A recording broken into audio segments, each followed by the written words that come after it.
Hey everybody, welcome to Talking Tokens. It's Mike Bradshaw here with Andy Vanderbilt as always. And today we're going to be talking about a handful of things that are supplemental to various games. But first, before we get into that, I want to talk about a few things that are happening here at the store. We have a big event this upcoming Thursday, May the 4th of 2017. We're having an all Star Wars day. We're going to have different games set up on all of our tables, as well as a prize drawing. I do have a question, though. Yeah. How is this any different than most Thursdays? More Star Wars. More Star Wars. More Star Wars. Well, we Okay. probably won't be doing Rune Wars this Thursday because of it. That's fair. But we'll have Armada, X-Wing. Hopefully we can get some of the Star Wars role-playing game going as well. I'd like to set up a television with the Star Wars VCR board game that I have. I And want have in people on playing that. Okay. I want in on that just to have Darth Vader yell at me. Yeah, which he will. He will, in fact. Is he going to say a pun when he does it? I hope so. You know, that's a good question. I haven't played that one yet. So I am very interested in that. I'm a huge fan of VCR board games. It's a cool concept. Mm-hmm. I think we should do Nightmare when Halloween rolls around. I agree. That's a good idea. Okay. We also have a Netrunner tournament coming up on May 7th. May 7th. This Sunday. Yep.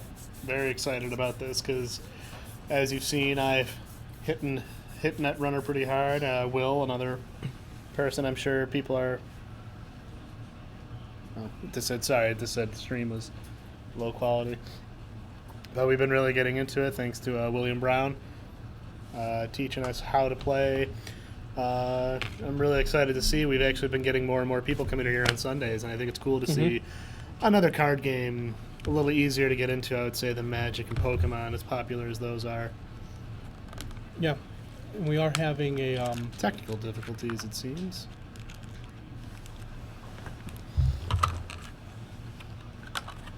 Video output problems. All right, let me just see if I can fix this issue real quick.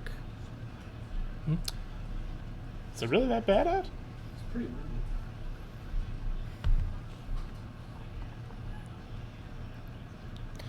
Sorry, everybody. We'll get this fixed.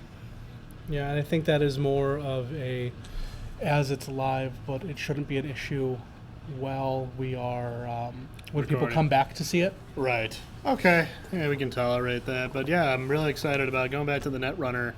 I'm very excited to participate in a Netrunner tournament because I hit the game pretty hard. And as usual here, like with most of your Fantasy Flight games, you guys get some really nice tournament kits Yes. to give out. And I'm really hoping to walk away with at least one of those.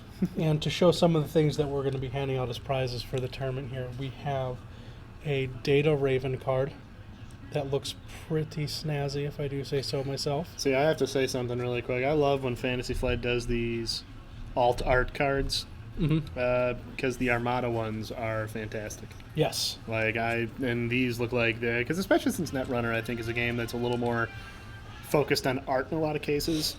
I love flipping through those cards, even if it's for a faction I don't even plan on playing, just to kind of check out all the artwork. And these are beautiful when they just give you the whole card instead of just a little segment of it. We also have the Nero Severn card, a alternate art card for one of the runners. Want to take a look at that? Shaper. Not too familiar, but yeah, I do like his ability. But And then we also have these click tokens those that are going to be the top prize. always necessary tokens.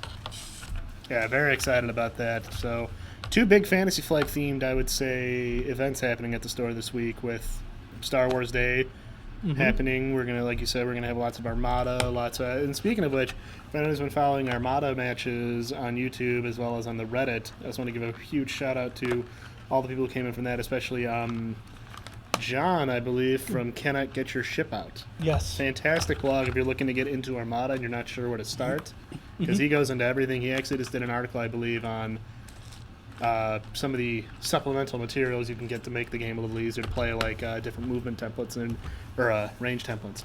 Okay. But I'm very excited to see that we have a bit of a flourishing Armada community here. I know our resident Armada expert is ecstatic. Yes. Got to play 2 matches next week against 2 new players. One last bit of store business before we move on to Right. the things we're going to be talking about this week is we do have new hours here at the store. We have changed our hours to Monday through Saturday. We are open from 2 p.m. to midnight. And then on Sundays, we're open from noon to 8 p.m. Makes sense. It fits a lot more with what we've seen since we've opened in the last 7 months, what our busier times are. We're night owls for the most part. Absolutely. So, I mean, especially when you run events like Magic, Armada, X-Wing, stuff like that, they tend to run a little longer. So having that extra time, it's better on you guys. Well, it's also the majority of the people that come into the store, they're not getting out of work till 5 or so. Yeah. So during the day, there's not a huge amount of traffic that we're seeing. How many people do you get really coming in here at 1 o'clock besides Jordan? Now, that being said, right around 2, we start seeing everybody piling in. So it seems Yeah. to make sense to us That works. that we're just going to shift our time I that we're open there. I think it'll work out. So let's see. Let's set up this first thing that we're going to talk about. The Kickstarters, I believe, we're going to Yeah. start off with as usual. And we do have links for all of these in the description. Check them out. Be sure to support. If it seems like something you're into, throw some money their way. So the first thing we have is Game Upgrades 3.0 by MeepleSource. These are, it looks like they are making high-end components to be used with just a plethora of different games. This one they have for Carsicon, Catan, Pandemic, Charterstone, Camel Up, Colt Express, Above and Below, Islebound, Empress of the Void 2, and more. I mean, just flipping through that, it was really cool to see. I mean, since we were even just on the subject, components, better components for games are a huge deal. I mean, why else would companies like Fantasy Flight be giving them out as actual prizes Yes. in a lot of cases? And these look like incredibly And high quality, not to mention just useful in general. these Pandemic ones, instead of just the little colored cubes for the different diseases, having these little tokens that are designed to look like what the diseases themselves would look Well, like under a microscope. It adds to the theme. Yes, it does. And with games like Pandemic, even though I've never played it, I can tell that, like, the theme is the big part of the game. You want that intensity. You want, like, I don't know, components can make or break a game, and it's really cool to see a lot of companies. The one Stepping I'm up. going to jump right to here is Colt Express, though. Because Colt Express has these terrain pieces, which you can see right here. In the normal game, they're little cardboard standees. And you're supposed to put them around the train, and it adds to the atmosphere. I've never done that with those pieces because they're fiddly, they fall down. I'm sure a stiff breeze will, Yes. or even just reaching, because I've never played Colt Express, but I can say this right now. It's really good. Well, I love the way the train looks, but if I saw these on the table, I would hands down want to sit down and try the game out, just because it entices you, because it looks so much more alive. Yeah, they've got these great tokens also for the bags of money, as well as the little briefcases of money. But more than that, they've also got the customized meeples. Yeah, and they And actually fit on the horses. horses, which I think is That kind of look neat. like the characters instead of it just being a plain blue one for Doc or a purple one for Belle. Plus, you have the ones for the expansions, having the horses available, being able to play the marshal as a character, having the sidekick characters, the liquid courage as a wooden piece instead of just a cardboard token. It really does add a lot to the game by having these better components. Well, it's a big part of the reason people play minis games. Yes. Sometimes you just want to look at how... Yeah, it's like why they encourage people to buy scenery. It just adds to the feel and the fun of the game. Yeah, they have a huge selection. Yeah, I of really games to like pick the from, fact that too. they offer them I mean, for here's- Arkham.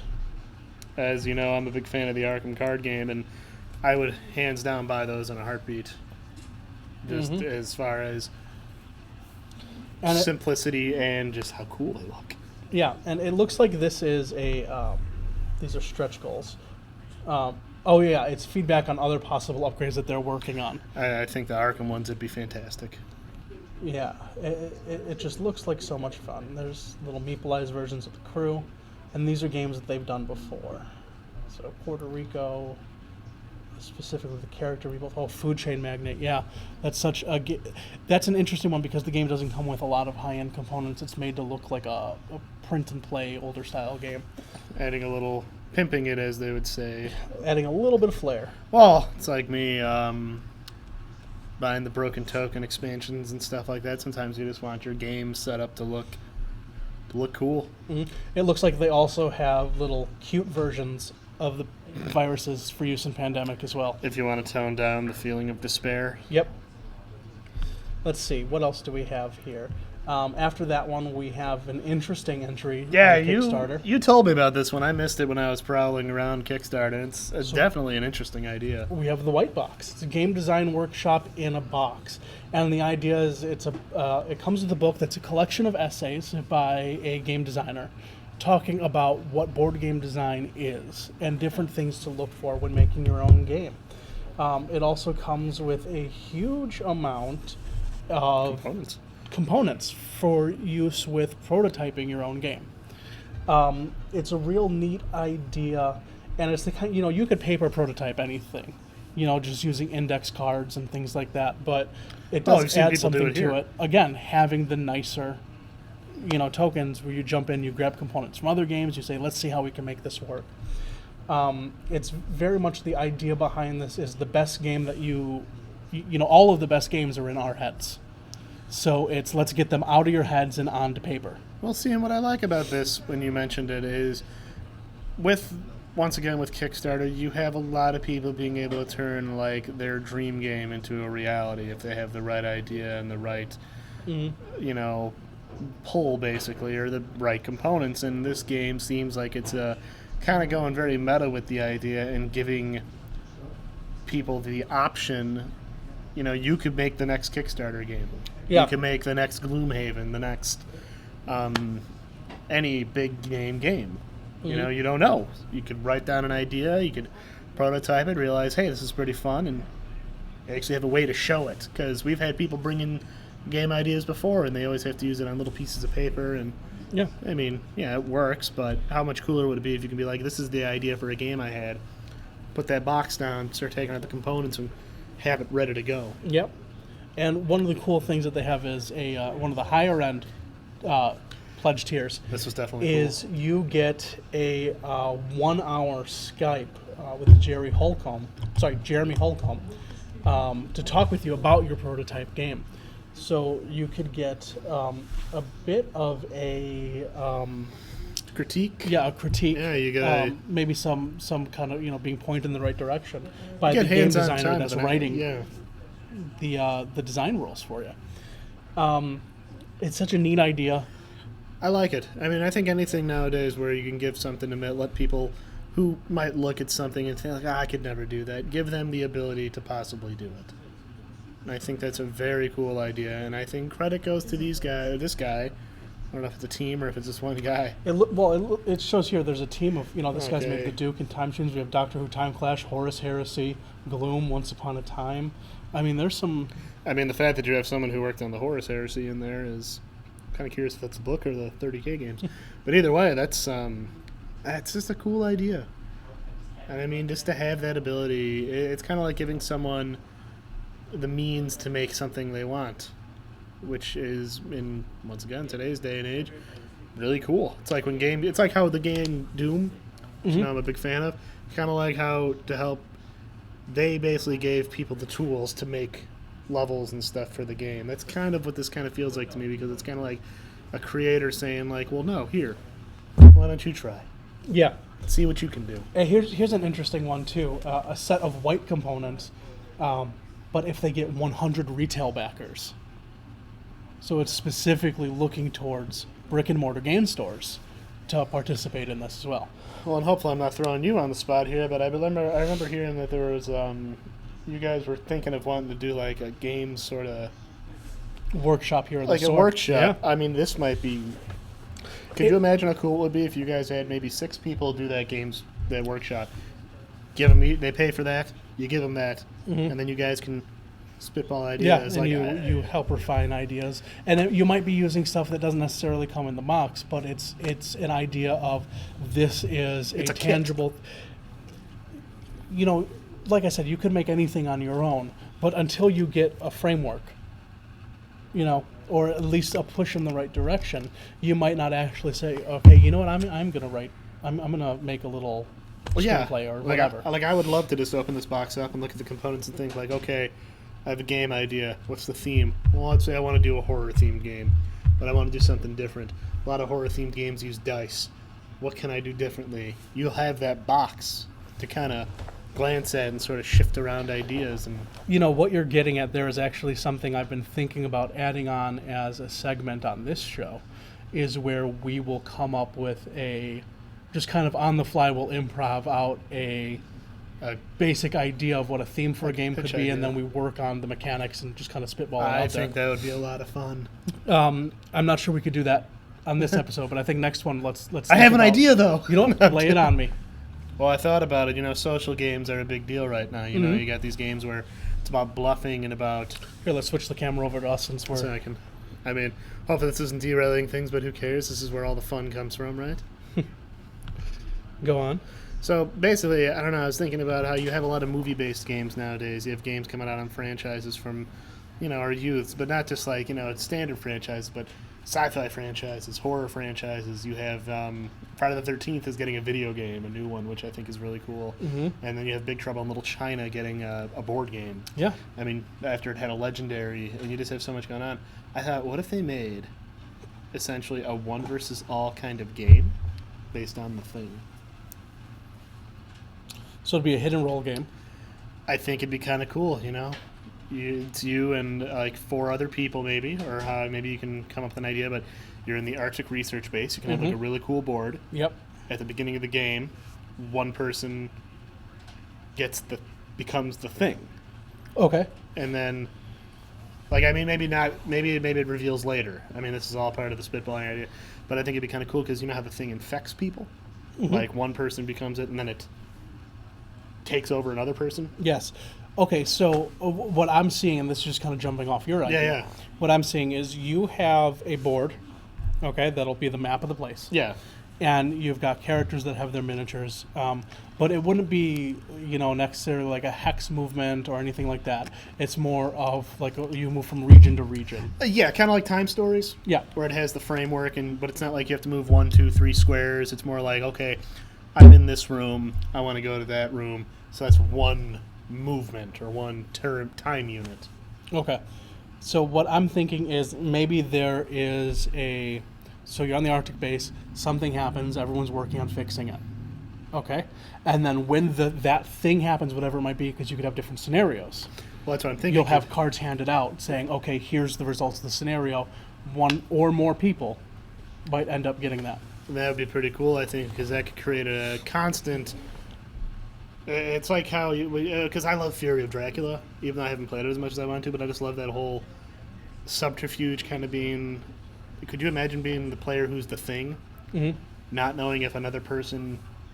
Actually, I almost think it would be fair if you had a way to silently tell another person you are the thing. It doesn't even have to be silently. What I was just thinking is, like, on the card it can say, if you hear someone say this phrase, or this phrase, you know it's them. Jumping back. And, like, you work that, and there would be things that are working into whatever scenario you're trying to pull. That kind of reminds me, and you know what that kind of reminds me of? It reminds me, since you mentioned VHS Guardians, it reminds me of Nightmare, where they would have cards that would be like, say this word at a certain time, at a certain... Like, I think that'd be really cool. I almost think putting a timer in the game could be kind of a cool idea, where if, as the thing, you're looking to stall the humans... Or, I don't know. Like, I just think it's a cool idea for a game based off a popular franchise, even though it's only had technically one movie. What's cool about that idea, though, is once a player knows who the other ones are, regardless of what room they're in, because you could hear what they're saying. Yeah.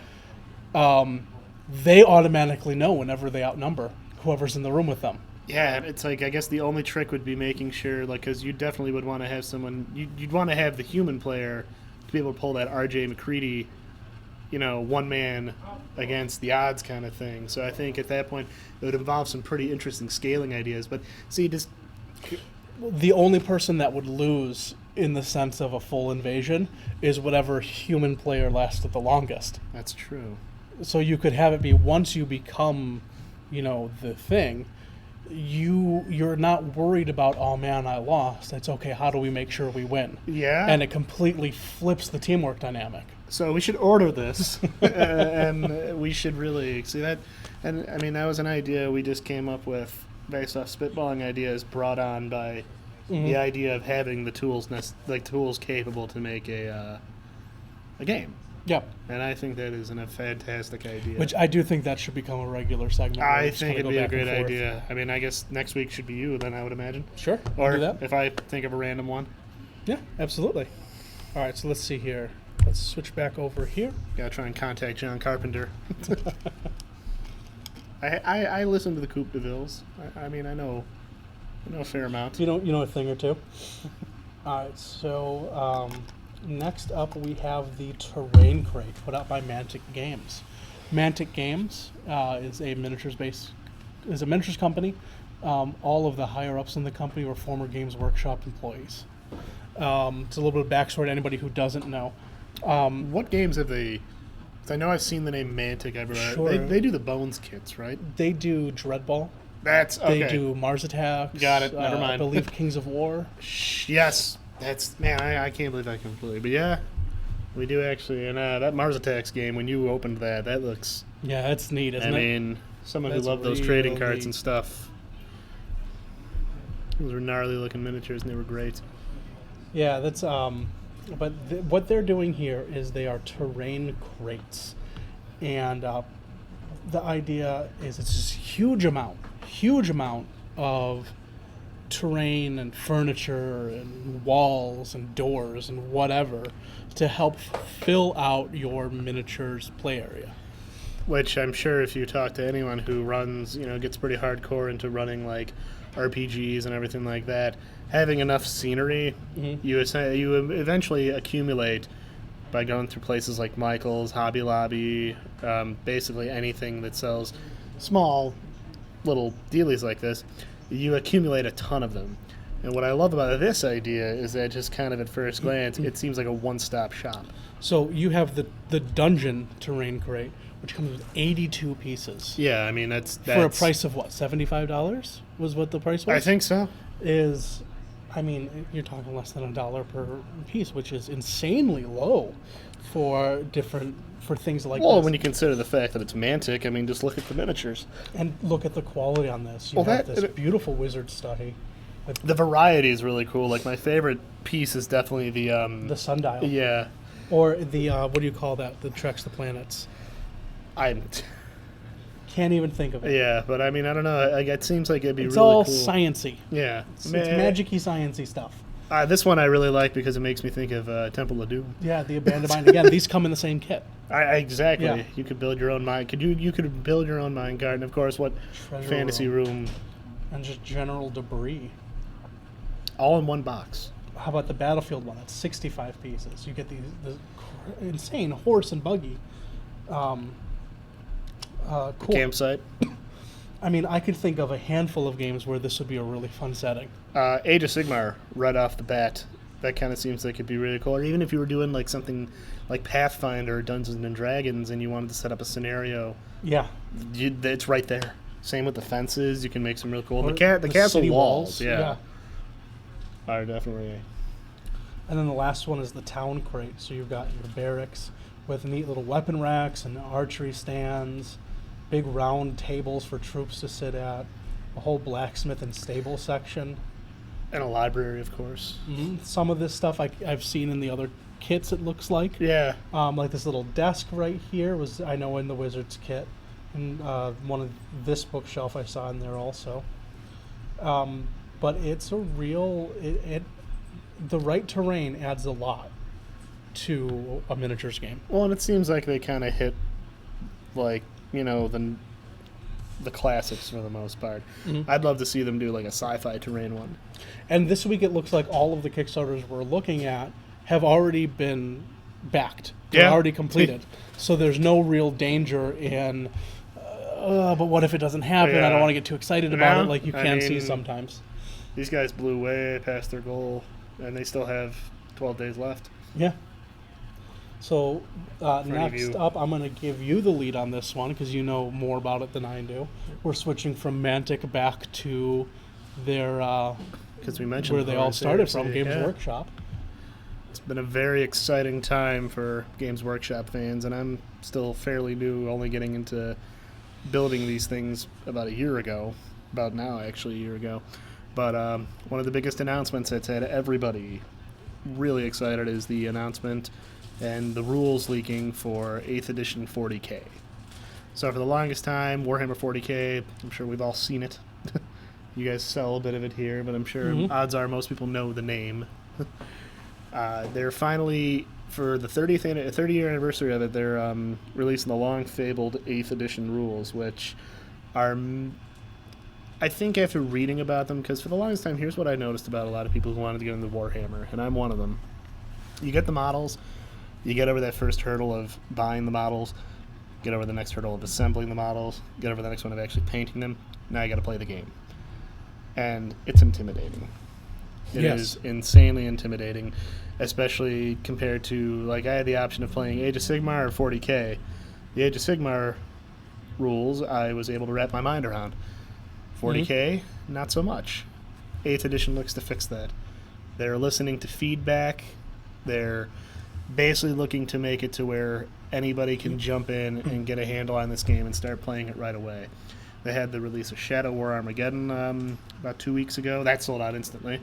And that was kind of the teaser for a couple of the new rules for skirmish games. And now they're actually releasing, I believe, June 17th or 18th.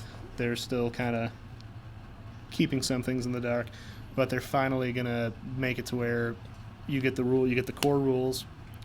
You can buy supplements. You can basically, they're making it very accessible, much like Age of Sigmar.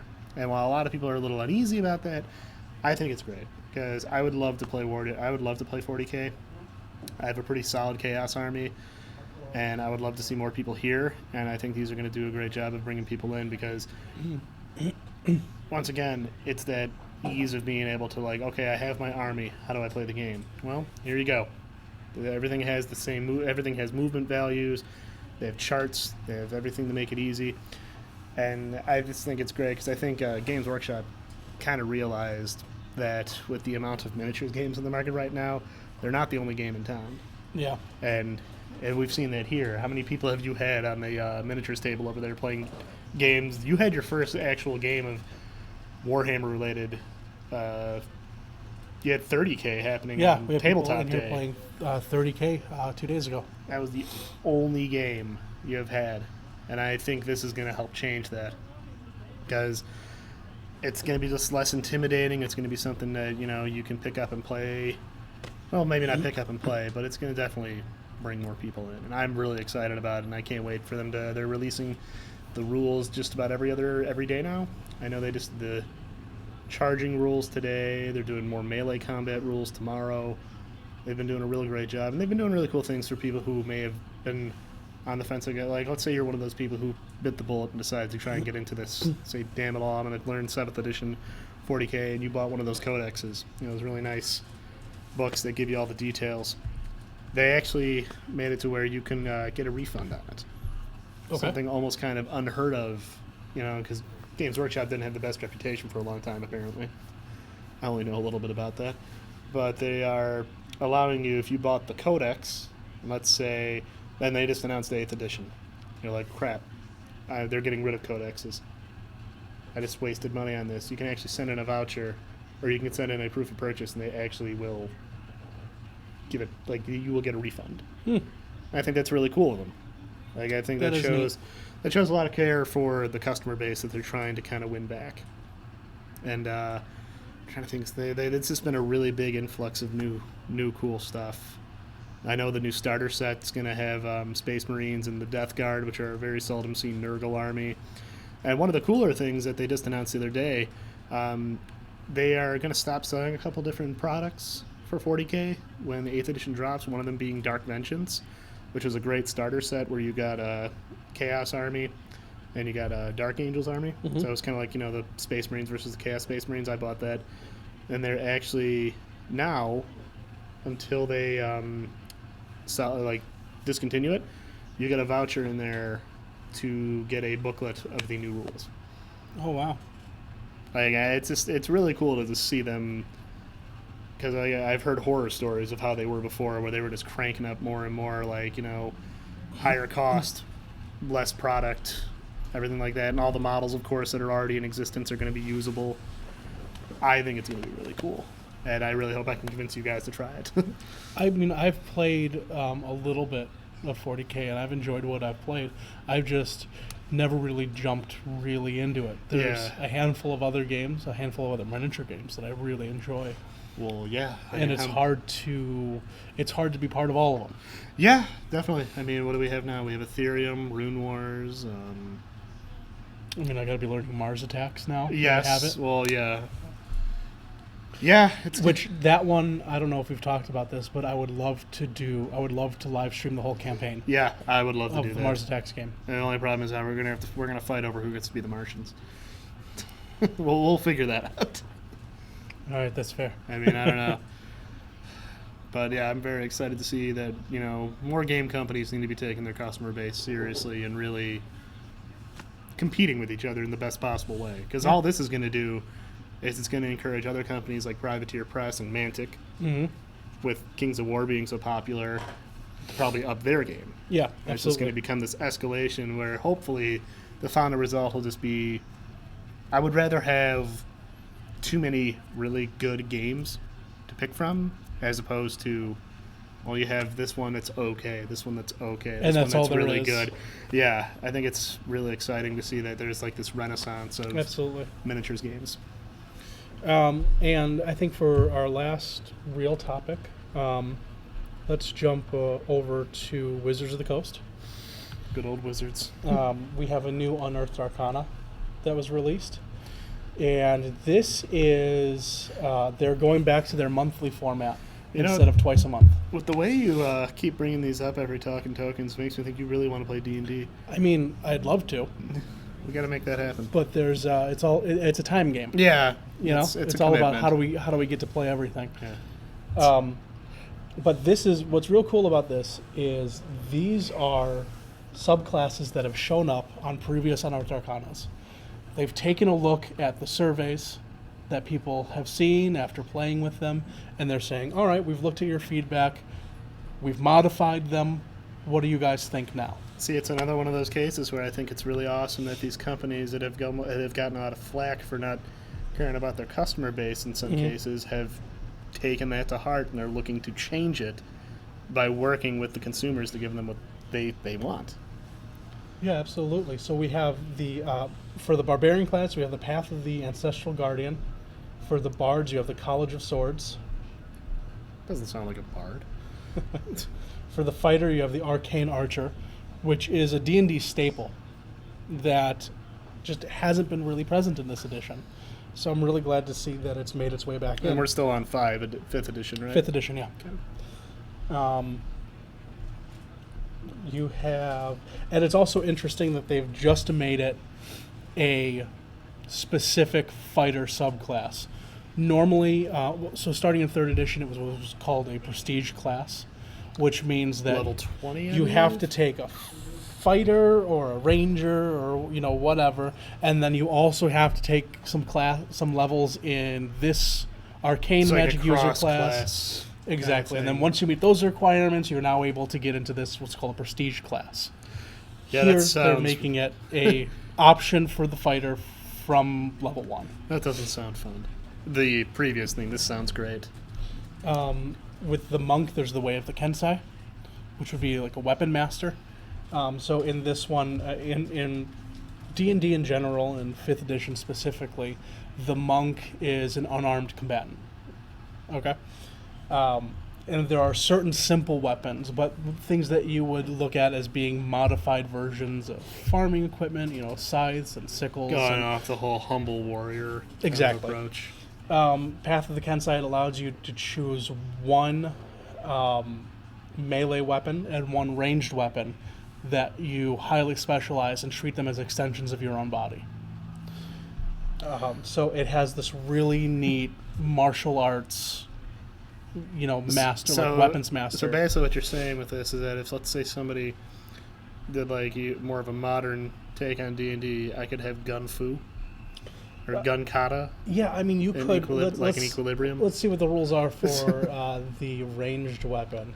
Or like it just says and one ranged weapon, so I'm assuming you could have a hand crossbow be the one that is yours. Yeah, and can I do some like I said, equilibrium? Yeah, and so if you look at it, it's unerring accuracy, sharpen the blade, precise strike. You're using your key for your weapon attacks. And then the sorcerer's favored soul. This is the idea that you are the reason that you have magic is because you're touched by the gods. So think of it like a Hercules type demigod. A blessing, basically. Yes. Cool. And then your abilities that you get throughout leveling up reflect that divine connection, as opposed to the ones that come in the main rulebook are you have a dragon ancestry, you have a just chaos magic, like you've just kind of tapped into the magic. It kind of reminds me of this PC game came out a while ago called Titan Quest, where you could kind of like based on your choice, you could basically alter your character. It's that blessing by the gods kind of thing. Mm-hmm. Yeah, there's some really cool stuff that they've come out with, and I get the feeling that this is working its way towards their next book being published. Is okay, now we've got these classes together, let's, a new, maybe it's a player's handbook 2, which they haven't done yet for this set. True. There have actually been very few books released for 5th edition. I've noticed that are geared towards the player. It's been supplements like adventures. Yes, it's been more adventures. Like Storm King, I think, is like one of the bigger ones that came out recently. Yep. But they haven't had a big, all right, here's your awesome player option book. Like how they used to have the epic level supplement. Or the Way of the Fighter. Like how the Way of the Pathfinder Mage. has, here's for if you want to make occult heroes or... Yes. It's really neat. So hopefully we'll be seeing something out, coming out this year. This looks like a really polished version of some stuff that I have seen before.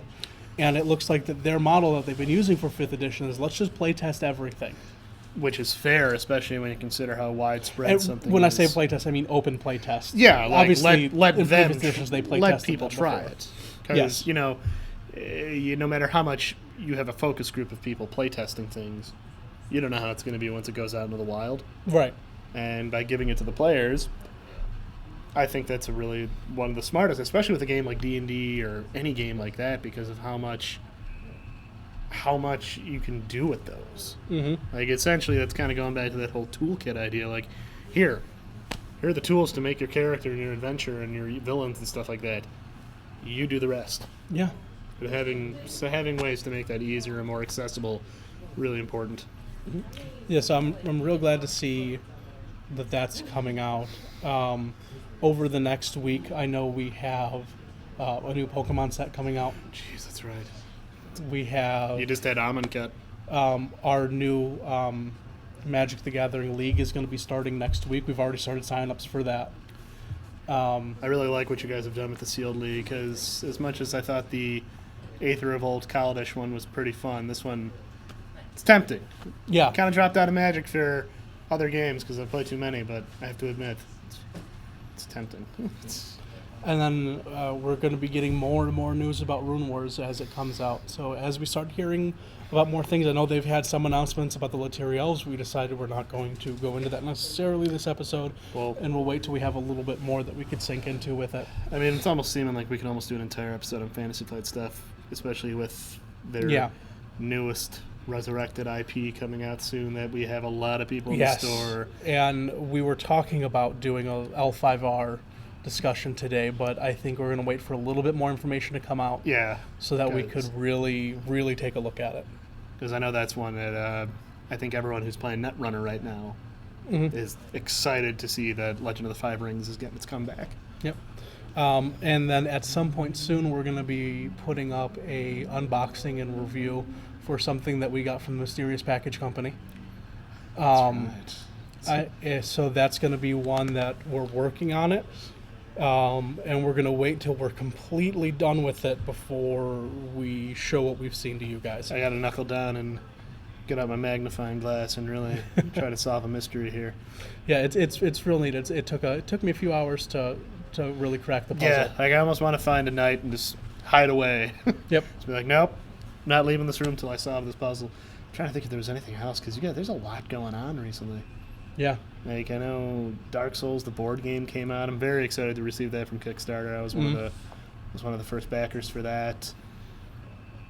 I mean, it's an exciting time to be into tabletop gaming. And that's one of the cool things about this, this hobby, this topic in particular. There's no shortage of things to talk about. Well, no, I mean, we just went on Kickstarter and boom, we found how many cool ideas we didn't even think of. Yeah. Like, who would have thought selling just, here's a big box of terrain. Or, well, at least here's a big box of terrain that's somewhat affordable. Well, yeah. Yeah, Like, hey, people want to do this. Here, let's make it. It just seems like the big talking points of this episode were accessibility, giving the fans the tools. Yep. And in the case of the white box, give them the ability to make their own game. Yeah, from the ground up. I think that's, who knows what else we might see. We might see the next Kickstarter craze come out of that one. Yeah, and I have no problem with us coming up with a more refined version of that Thing game. Yeah. Potentially having to call it, the Other, or something along those lines. Yeah. Well, think about it. We could always go. Well, because we could always call it the Thing from Another World. Well, it's got to be public domain by now, right? for the original. Yeah, story. yeah. That's what I mean. The Thing from Another World. Or we can go and call it something based off. Isn't that one just communism though? I thought that was Invasion of the Body Snatchers. Well, I mean, it's the same time period. I think they were all kind of about communism. Probably. Or we can, okay, if we have to go even further back, we'll name it after the story. Who goes there, I think? I don't know. I have to brush up on my history. But, yeah. Anyway, thanks for watching. Remember, this Thursday, May the 4th, we're going to be doing our Star Wars Day, so we hope to see anybody out there come on into the store. The address is 4811 West 95th Street in Oakland, So you're Illinois. looking at me like I would know. It's like, nope, I just know how to get here. Just, It's like Skull Island. I know how to get here because I've been here. you weather the storm and you finally make well, it. Especially right now, yeah. All right, well, thanks for watching, everybody.